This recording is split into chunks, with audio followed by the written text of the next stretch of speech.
accused of being spies, and now they're going to find their money in their sack, and they don't connect the dots again. Maybe God is trying to teach them something. They'll catch on in a little while. They saw the bundle of the money in their sacks, and they were, end of verse 35, afraid. An understatement. And Jacob said, well, they get home, I guess, and they find the money, don't they? And Jacob says to them, you have bereaved me of Joseph. He is not. Now that's interesting here that while the brothers earlier, where was that? Up in verse 32. The one is not. Here down in verse 36, the father fills in who the one is Joseph. Let's get honest here. Your brother Joseph is no more. What happened to him? Simeon is no more. Benjamin you will take away from me. And Reuben said unto his father, you can have two of my sons and kill them if I don't bring them back to you. Was Reuben being serious here or not? I don't know. Pretty tough thing. He's going to sacrifice his own sons. Later on, Judah will step forward and give his life in place, which is a little more honest perhaps. Give him under my hand and I will return it to you. And he said, my son will not go down with you, for his brother is dead. Now this is progressed here. The one is no more. Now Father Jacob, what does he finally conclude? The brother is dead. And he calls him by his name Joseph. And he calls a spade a spade. And is the implication here that I know, fellas, what you did. I'm not so stupid. He doesn't ever accuse them, but I think the implication is pretty clear. Your brother is dead, and your younger brother, fill in the blanks, is the only one left. And some mischief may happen to him on the way when he goes in it, and you will bring down my old hairs, my hairy head, whatever, in grief to Sheol. Sheol being the place, the dark, mysterious place of the dead. And so Jacob here refuses to send his youngest son Benjamin back because he kind of suspects mischief may happen. What mischief? The mischief that his brothers or his sons did with his only other son. By the way, remember again, Benjamin is the son of his favorite wife, Rachel, who is now dead. She gave birth, or she died giving birth to Benjamin. And no wonder there's a lot more going on here, a lot more emotionally for Jacob than just this being his favorite son. This is the last son of his favorite wife, the one that he worked basically 14 years together. How many of you fellas worked 14 years to get your wife? Not many of us, probably. Chapter 43.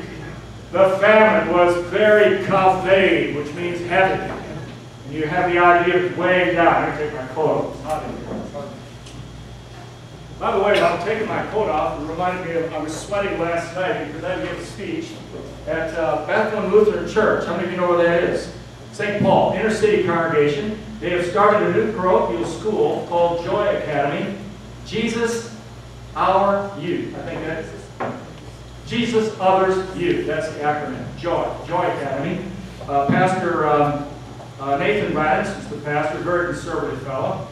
They're trying desperately to keep their congregation alive, reaching out to their community. They understand what the Missouri Synod did years ago, and that is a congregation without a school will have a tough time surviving. I'm quoting, by the way, from an old document in the 1800s, where our fathers encouraged congregations, actually I think required all congregations to have a parochial school. That's why this one has a school.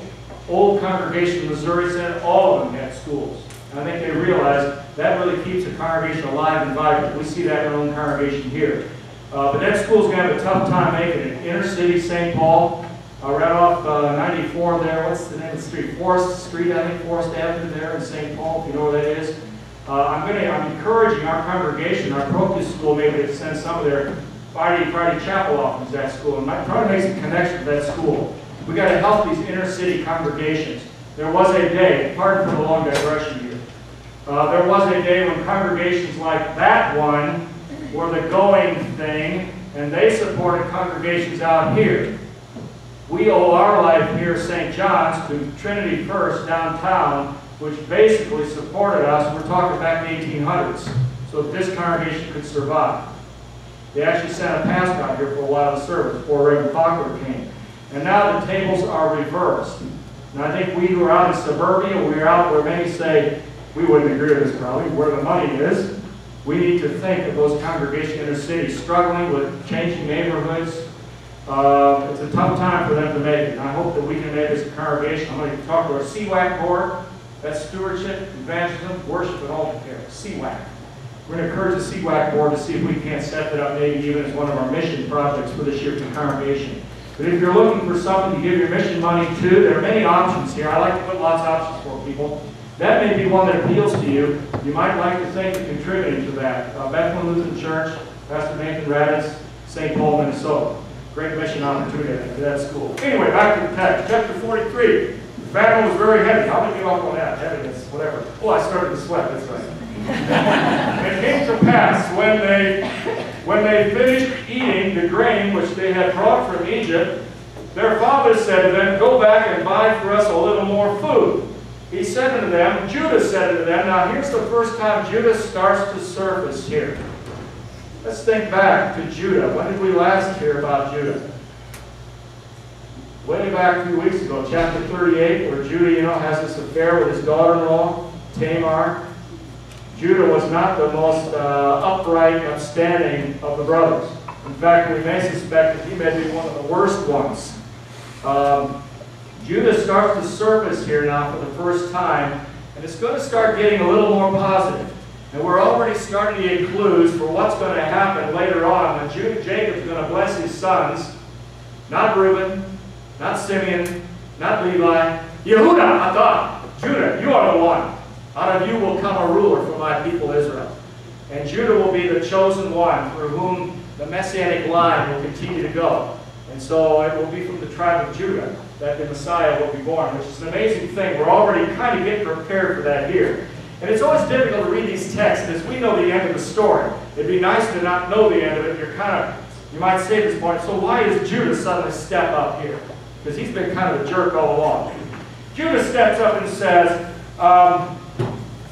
let's see, the man certainly testified against us. He witnessed against us. He was very strong in his testimony against us, that you will not see my face unless your brother is with you. Once again, let's connect a few dots for them. Why didn't they get the idea? Why should Joseph, this ruler in Egypt, have such a concern about their little brother? Who cares?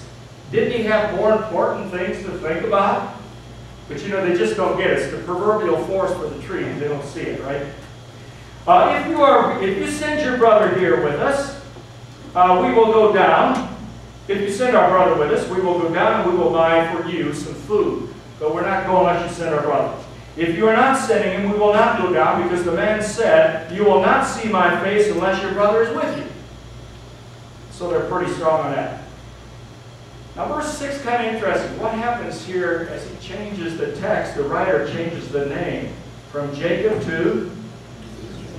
And what's going on here? I think I mentioned this last week. What may be going on here?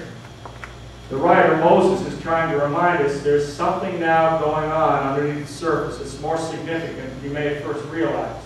Because when you think of Israel, you think of the children of Israel.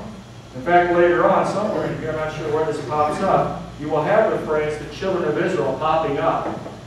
And we're now starting to see this is more than a story of a man with his sons, a man who doesn't have enough food, a man whose brothers had their younger brother sold into slavery. There's a lot more going on here. This is, if I can use that German word again, Heilsgeschichte. And I'm using it in a good sense, not the negative liberal sense. Heilsgeschichte to the Germans meant something that didn't really happen. Mythology for the sake of the story. We don't believe that. Heilsgeschichte, I'm going to use it in the true sense, salvation history. This is salvation history. There's a lot more going on here. And if I may make a little application here, we need to read between the lines here for ourselves too, as I made this point several times, that what appears on the surface to be random events going on in the world, God is always at work underneath the surface, moving empires, moving things around in history like pawns in a chess game, all for the sake of His church. And we play just